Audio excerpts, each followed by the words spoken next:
30 things from 1970s Southern California that you don't see anymore.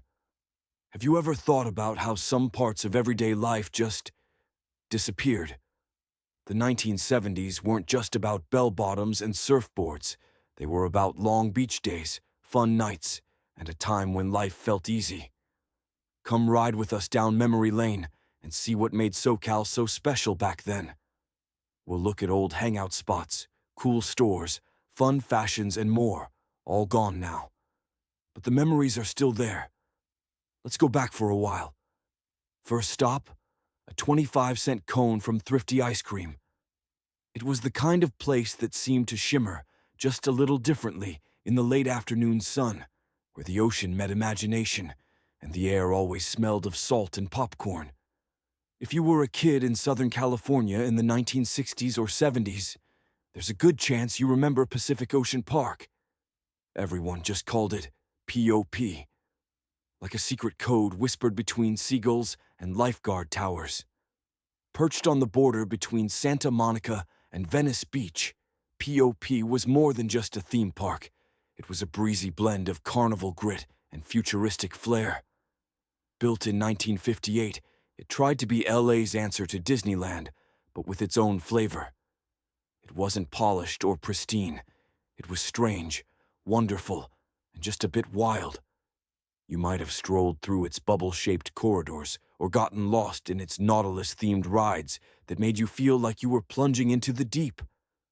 The rides had this curious charm, like the Sea Serpent roller coaster, which rumbled and clattered over the waves, giving you the feeling, if only for a second, that you were flying over the Pacific. Children squealed, lovers held hands, and surfboards leaned against weather-beaten fences.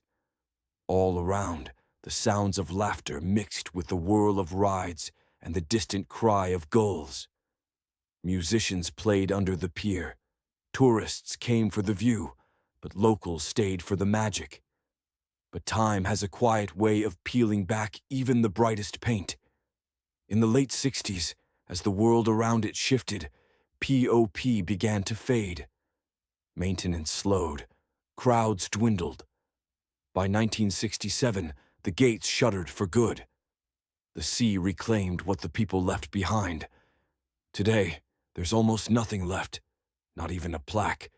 Just sea foam, open sand, and the memories of those who walked its wooden planks, spinning in teacups, wondering where the ocean ended and the fantasy began. High above the Pacific, where the cliffs of Palos Verdes feel like the edge of the earth, there used to be a place where sea and science danced together. Marineland of the Pacific. You could hear it before you saw it. The barking of seals, the laughter of children, the steady rhythm of waves crashing just beyond the glass. It opened in 1954, the same year Disneyland broke ground inland. But Marineland didn't need fairy tales. It had real sea lions, porpoises, and killer whales, performing in open-air tanks carved into coastal winds. You might remember how the salty air stung your cheeks and how the sun turned the dolphin pools into mirrors. This was long before SeaWorld arrived in Southern California. Marineland had something quieter, more personal. Maybe it was the way the place sat against the ocean like it belonged there. Or the way trainers spoke not only to the crowds, but to the animals, like old friends. Kids stared wide-eyed at orcas gliding in giant figure eights, and adults whispered facts about marine biology while buying popcorn in the bleachers. Researchers from early oceanographic institutions sometimes studied here. It wasn't just entertainment, it was exploration. The park blended science with spectacle, introducing thousands to the strange and beautiful world beneath the waves. And yet, sometime in the late 70s, the shimmer started to fade. Attendance dropped. Newer, flashier parks opened elsewhere. By 1987, Marineland quietly closed, its animals carefully relocated, its tanks drained, its gates locked. No major farewell, no parade, just a place that slowly disappeared into the water it once celebrated. Today, The cliffs still catch the breeze, and the seagulls still circle overhead. But the sounds are different now. No more announcers, no splashing applause. Just the timeless hush of surf and a memory carried on the wind. If you ever stood on the boardwalk in Long Beach during the 1970s, you might still hear the buzz of electric signs echoing through the sea haze. The pike wasn't polished, but it burned with the kind of life that didn't need to be. Part thrill ride, part time capsule, it clung to the edge of the coastline like it knew it didn't have much time left. The wooden cyclone racer groaned and rattled as it twisted above the water, so close to the Pacific you could feel the mist on your arms as you sped by. Built in 1930, it was never meant to feel safe. It was meant to make hearts race and laughter spill out, especially from teenagers on their first dates. Beside it stood Laughing Sal, her mechanical cackle bouncing across the funhouse like a warning or a welcome, depending on who you asked. This was the Pike, Long Beach's own gritty Coney Island. There were arcades that smelled like popcorn and low tide, and tattoo parlors where sailors stopped before being sent off across the world. Some left with only sunburns, others with inked anchors and girlfriends' names fading into salt-cracked skin. On warm weekend nights, kids slow-danced near the bumper cars and carousels, while radios played doo-wop and early funk from convertible windows. It wasn't perfect. It was loud, uneven, a little seedy at the edges, but that's part of what made it real. For many families, it was their only summer vacation. For locals, it was just where you went when you didn't know where else to be. By the end of the 70s, the Pike was falling into the shadows. The cyclone racer came down in 1968, and what followed was years of slow dismantling. The laughter faded, the glow dimmed, and the city paved over memories with progress. Where the fun house once stood, there's a parking structure now, clean, quiet, and forgettable. But every so often, when the ocean breeze shifts just right, it's almost like you can hear Sal laughing again. There was a time in Orange County when you could hand-feed a deer right in the middle of Buena Park. Not at a zoo, not at a petting farm, but in a quiet, dreamlike landscape modeled after ancient Kyoto. It was called the Japanese Deer Park. And for a little while, it offered something unusually calm in a region that was quickly speeding up. Opened in 1964, the park stretched across over 40 acres near Beach Boulevard, tucked between the rush of growing suburbs and the hum of nearby amusement rides. But once you stepped through its wooden gates, the outside world faded. Gravel paths curved past cherry trees and bonsai gardens, and the sound of running water filtered through the air. Real deer, mostly Sika and Formosan, wandered freely among visitors, bowing their heads gently when offered food. To children, they felt like something out of a storybook. Kimono-clad guides served tea in quiet courtyards. Red bridges arched over calm koi ponds. There were performances too, traditional dance, calligraphy, even martial arts demos, but nothing about it ever felt rushed or loud. It was meant to be a place of reflection, a piece of Japan nestled in the heart of Southern California. Families came for the oddity of it, but stayed longer than they thought they would. People lingered in the shade, watched the deer nap in the sun, fed them from shallow wooden bowls, and left with hands that smelled like sweet feed and memories softened by light. But the world outside didn't slow down. Attendance fell. Hurricane damage in the early 70s strained the operating budget. By 1975, the park closed quietly. Many of the deer were relocated to other facilities. Today, the land is almost unrecognizable, now home to a hotel and parking lots just steps from Knott's Berry Farm. Nothing remains of the garden paths or the quiet ponds, but if you ever wandered those shaded walkways with deer nibbling at your sleeve, you might still remember it. A place where time once stopped, just long enough to listen. Some places didn't need a view of the ocean to remind you it was near. You could feel it in the grain of the wood, in the briny scent floating above the tables, in the way the walls seemed to hum with old sea songs. The sea shanty wasn't just a restaurant, it was coastal California's way of bottling the sea and pouring it into a dining room.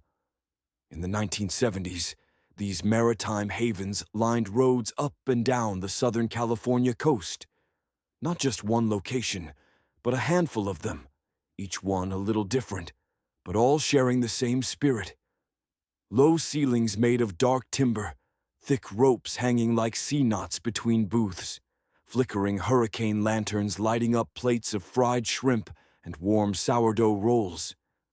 Nets draped on walls, wooden ship wheels nailed beneath framed photos of schooners. Children tucked into deep leather booths, swinging their legs under tables that seemed too big for them. You might remember picking at a plate of clam strips while your parents cracked crab legs nearby, dipping them into ramekins of melted butter. The sea shanty was cozy in a way that's rare now, quiet and oddly romantic even when filled with families. The service was slow, but that almost felt intentional. You were meant to linger, to listen to the floorboards creak under the weight of something older than just wood. Sometimes in certain locations, you'd even hear a live piano, soft and low, drifting between courses like the tide. They weren't fancy. The carpet was worn, the menu sticky at the edges. But there was heart tucked into every corner. The kind built slowly over decades of birthdays, anniversaries, and welcome-home dinners for fishermen and sailors. By the 1980s, many had closed. A few were remade into more modern eateries, stripped of their nets and beams, their character painted over in beige and glass. Others were demolished entirely, replaced with chain restaurants or empty parking lots. Still, if you ever sat by a window booth with salt in your hair and warm fish on your plate, you might understand why those places mattered. Not for what they served, but for how they made you feel, like the ocean wasn't out there, but right there beside you, waiting quietly. There was a time when date nights didn't need reservations, just a blanket, a full tank of gas, and a spot near the front row. In Burbank, not far from where film studios churned out magic, one of the simplest and most beloved ways to watch a movie wasn't in a theater at all. It was inside your car, with the windows cracked just enough to smell the night air. The Pickwick Drive-In opened in 1949 and quickly became one of Southern California's favorite outdoor escapes. Especially in the 70s, it was more than just a place to see a film. It was its own little world. There, under soft stars and flickering streetlights, families and couples gathered in rows of cars like campers around a digital fire. You'd pull up and snag a space, then hook that heavy gray speaker onto your half-rolled down window. Or, later, tune your FM dial just right. The movie would start without ceremony, and suddenly the night had a story. Kids sat cross-legged in the back seat, faces sticky from candy, while their parents leaned back with warm styrofoam coffee. The popcorn was over-buttered, the sodas were too cold. And it didn't matter at all. For teenagers, it was freedom. You might remember that sweet in-between world, the glow of headlights still warm, but the sky is already turning navy. Laughter would spill from one car to another. And sometimes, when the end credits rolled, people honked their horns, not in complaint, but in applause. By the early 80s, land value rose, and the Pickwick met its quiet end. The cars rolled out, the screen went dark, and a string of office buildings took its place. Employees now park where first kisses once happened, beneath flickering scenes of love and adventure. The movies moved indoors. But the stars never looked quite the same. It sat on Sunset and La Brea, like a jukebox made of steel and light, tiny nailers, glowing against the Hollywood night. If you ever cruised through Los Angeles in the 1970s, you might remember it as more than just a diner. It was a statement, a landmark, a place where the past and future collided under the glint of chrome. Designed by architecture legend Douglas Honnold, its googie style gave it that futuristic rocket ship look, swooping roofs, neon trim, and glass walls that made every hamburger feel like a show. By day, it was bright and bustling. But at night, oh, at night, it transformed. The soft hum of car engines, headlights shimmering off polished metal, laughter bubbling out of windows rolled halfway down. You could smell French fries before you even parked. Teenagers rolled in wearing varsity jackets and bell-bottoms, car radios tuned to KROQ or KMET, hair still wet from the beach. Inside, it was all black vinyl and chrome trim. Waitresses in pressed skirts and roller skates weaved between tables, balancing trays piled with club sandwiches, patty melts, and chocolate malts. The coffee tasted like it had been brewing since 1963, strong and bottomless. Tiny Nailers wasn't elegant. It was electric. An open-air theater of youth, where everyone had a part to play. Sometimes actors between auditions, sometimes couples ending prom night just to split a banana split. It felt like a scene from a film, the kind that never really ended. The original drive-in shut its doors in 1984. A corporate building now fills the lot, sleek and quiet, absent the glow, the grease, the charm. But for those who sat behind the curve of that glass wall, beneath the pink and blue neon roof, it remains a snapshot of time that still feels warm under the skin, like the first sip of a milkshake on a Friday night. On Wilshire Boulevard, just a breeze away from the ocean's breath, there was once a building shaped like a derby hat, round, smooth, and unforgettable. You didn't need a map to find it. The Brown Derby announced itself with a wink and a curve, the kind of place that belonged in a postcard and a movie at the same time. By the 1970s, the original Hollywood Brown Derby had already become legend, but the Wilshire location held on to its own kind of charm, a little softer, a little closer to the coast. While Malibu was still growing into its glossy mystique, this is where the real glow gathered. Movie executives still smelled faintly of salt water, and the actors who sat across from them, Cary Grant, Lucille Ball, even Alfred Hitchcock, might still have had sand clinging to their shoes. Inside, it was quiet in that Hollywood sort of way, full of murmurs, full of eyes pretending not to watch one another. The booths were deep and circular, rounded like the building itself, and tucked just far enough away to hold secrets. Waiters wore white jackets and disappeared just as quickly as they arrived. The Cobb salad was born here, of course, as much a part of Hollywood as sequins and edits. It arrived chilled, dressed just right, next to cocktails that stayed filled without needing to be mentioned. The walls were lined with caricature sketches in black and gold frames, each one a silent nod to the constellation of stars who had passed through. Later, like many things in Los Angeles, the Derby began to dim. The Wilshire location eventually closed, and the building, that perfect little hat, was torn down, piece by piece. In its place rose something shinier, less personal. Today there's no hat, no hush behind velvet curtains. But once, just a breeze inland, stardust settled onto salad plates, and stories unfolded not on screens, but across quiet smiles in round booths no longer there. The pavement was uneven, the pools were dry, and the spirit was untamed. In the 1970s, down where Venice Beach met Santa Monica, a different kind of youth was forming, salt in their hair, blood on their knees, and something wild in their eyes. They called it Dogtown. Back then, it wasn't polished or branded. There were no competitions, no sponsorships, just broken fences, cracked sidewalks, and the sound of steel wheels scraping against aging concrete. Surfing was still king in the morning, but when the wind died down, those same kids, many of them barefoot, grabbed boards with metal wheels, and turned the streets into sea.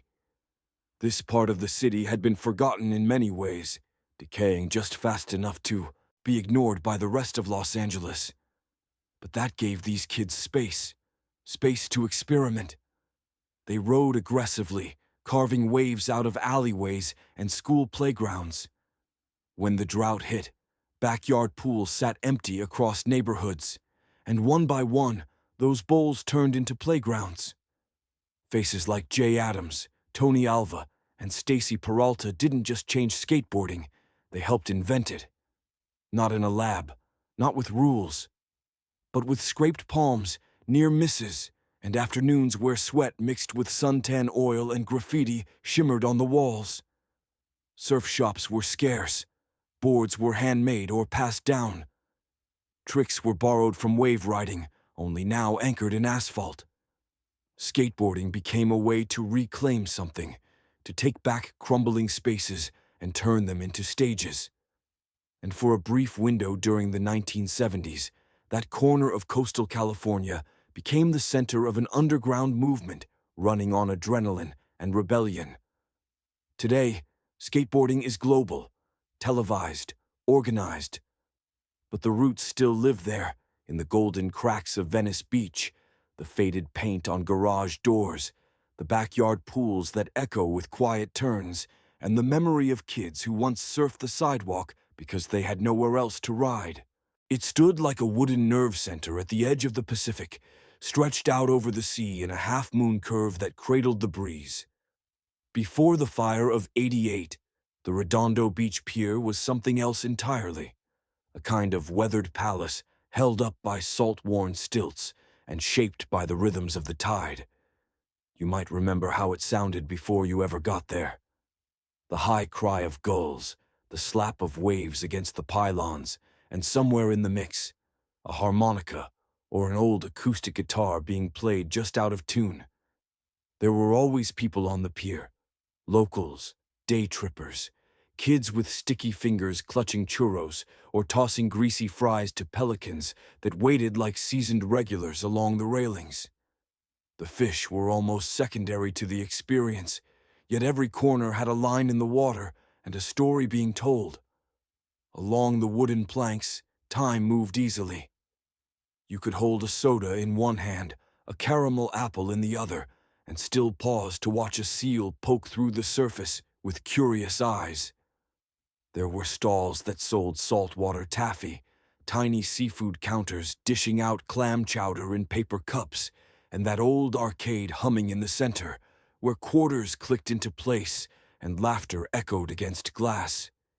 Each board beneath your feet felt broken in, like stepping down a familiar hallway.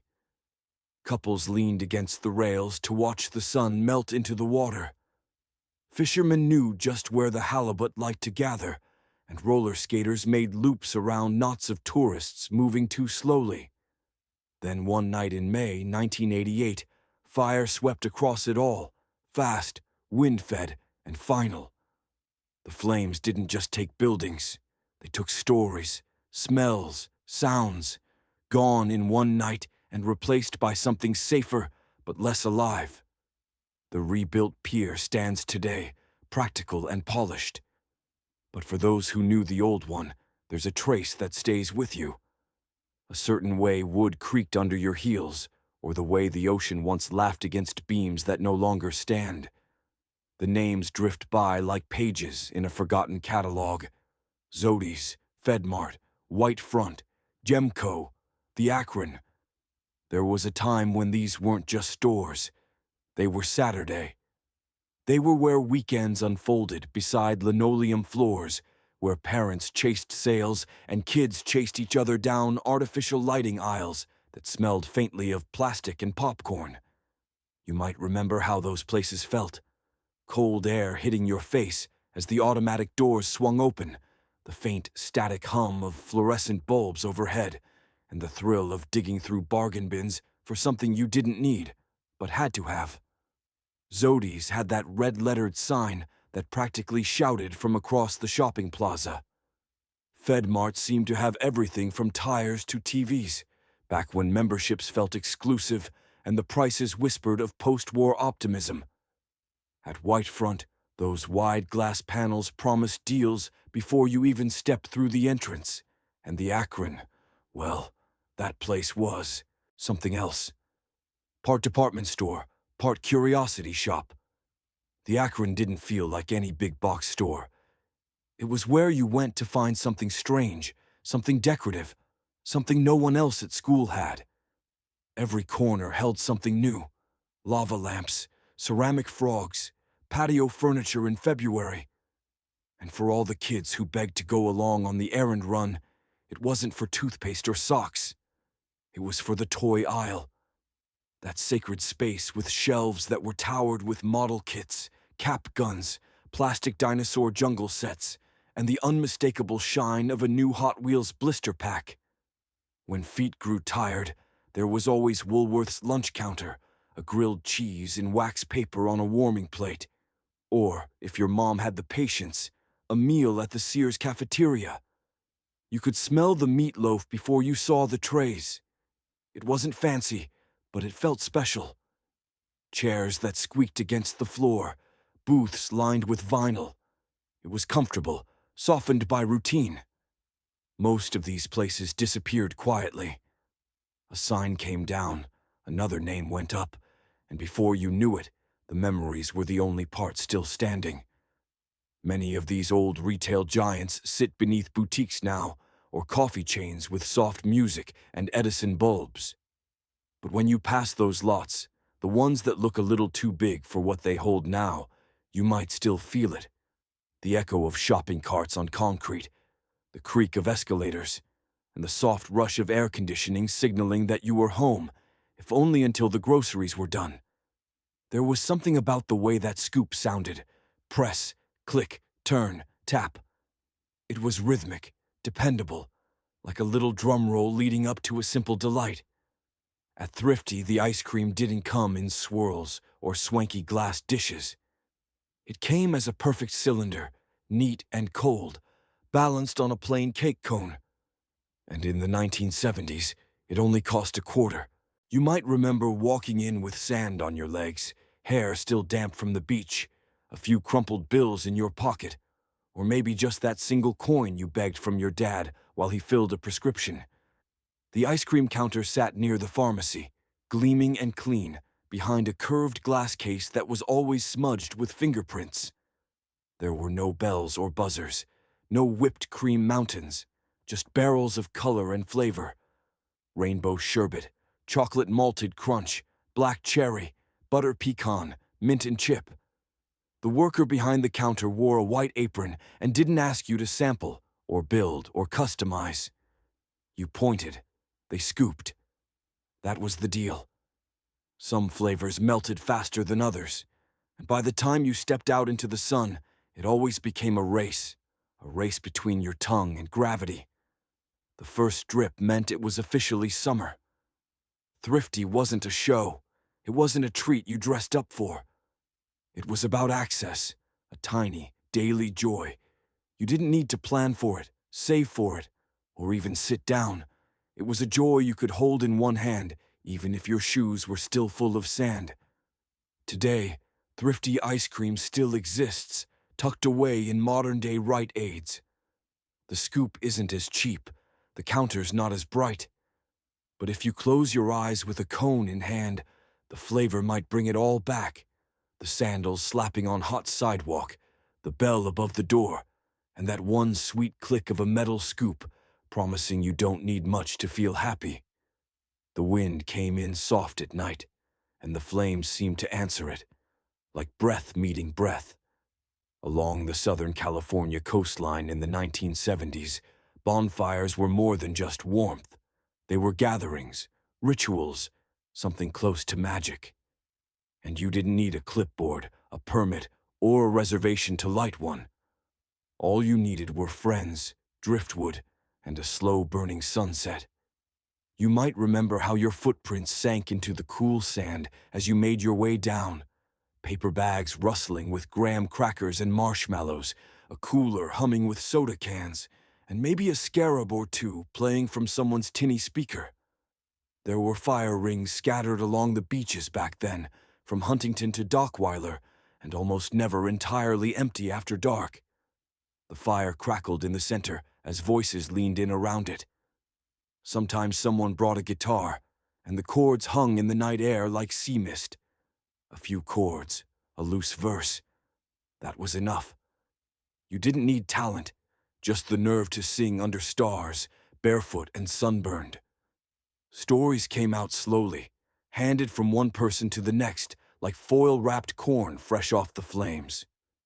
No judgments, no plans, just the sound of the ocean, the rhythm of voices, and the light from the fire reflecting on faces you didn't want to forget. There were no smartphones to capture it, no posts, no proof. Only the sound of laughter on the breeze and shoes forgotten at the edge of the dune. These days, fire pits are numbered, reserved, and regulated. The rhythm has changed. But there are still nights, rare ones, when you catch a faint whiff of smoke along the sand, and for a second, it's all there again.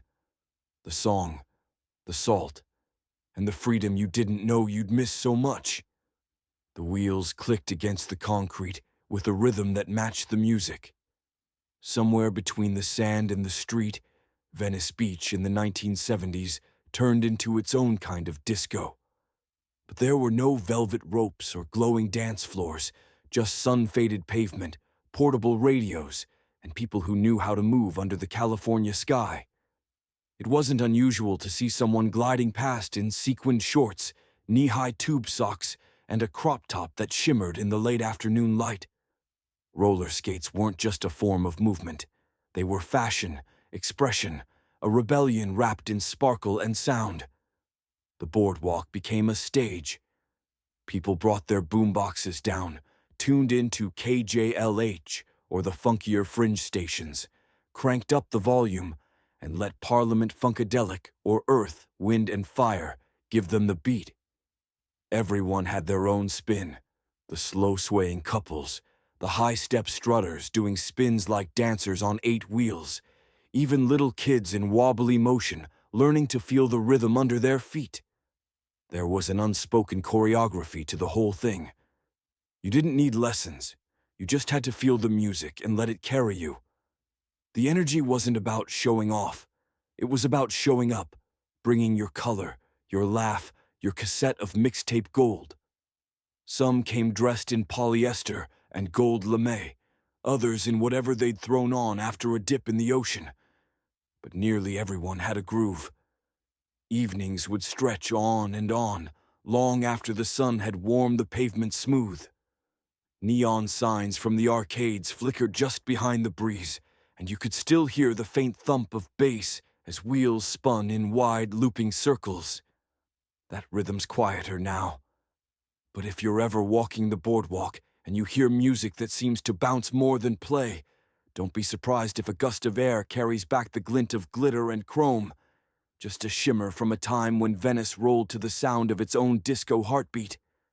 Before earbuds, playlists, and Bluetooth, there was the boombox, bright, oversized, and always blasting whatever made the sand move. If you spent any time on the beaches of Southern California in the 1970s, you knew that the soundtrack wasn't just the waves or the cry of gulls overhead. It was rhythm. It was bass. It was joy loaded onto cassette and shared with everyone who happened to pass by. You might remember the scene, a beach towel spread wide, a towel clip flapping in the breeze, and right at the center of it all, a silver boombox with those chunky dials turned all the way up. Teenagers in Ocean Pacific trunks and terry cloth bucket hats danced barefoot in the sand, hips swaying, arms loose, just letting the music do its thing. Wasn't about impressing anyone. It was about feeling good. The kind of good that came from Marvin Gaye melting into the warm air, or WAR's Low Rider rumbling across volleyball courts like an anthem for everybody. And sometimes, the sounds took a sharper edge. Punk started creeping in, raw, fast, untamed. The coast could shift moods fast, and the music always followed. Young travelers carried backpacks lined with patches, cassette tapes rattling in glove compartments, and surfboards strapped across back seats with cracked bungee cords. The ride wasn't just transportation, it was connection, a place to share stories, borrow dreams, get lost in conversation while the PCH curled and twisted along cliffsides that felt like the edge of the world. Sometimes the ride was quiet, just the low rumble of the road, the driver's elbow catching sunlight through an open window, and the distant promise of a roadside diner or empty cove. Other times it was loud, windows down, music high, voices shouting over the wind. Hitchhiking was trust in motion. You didn't know the name of the next town or even the person beside you, but there was something beautiful in not knowing, in letting the road take you where the clouds pointed. Today, that old ritual feels nearly lost, pushed aside by fear, rules, and locked doors. But if you've ever driven down Highway 1 with the windows down and the sea stretching wide beside you, maybe you've felt it. That old spirit, still alive somewhere between the white lines and the wind. It wasn't just the waves that defined Southern California's coast in the 1970s. It was everything wrapped around them. The way the clothes clung to wet skin, the way a van door slammed shut with the smell of surf wax still fresh in the air, the way sunlight filtered through puka shell curtains as music drifted in from the parking lot. Style wasn't just what you wore, it was who you were, and it began the moment your feet hit the sand. You might remember it. Hang 10 t-shirts with those tiny embroidered feet near the hem. Ocean Pacific trunks in electric patterns that faded slightly, but proudly with each swim. Worn-in Levi's, bell-bottomed and crusted with salt from a morning dip. Sweatshirts with stretched-out collars. Maybe a Baja hoodie picked up from a roadside stand, somewhere between here and nowhere in particular. Then there were the vans. Each one was its own masterpiece, part motel, part mural. Ford Econolines and Chevy G10s lined the beach lots at Huntington or parked nose-to-nose at makeshift van shows along the coast.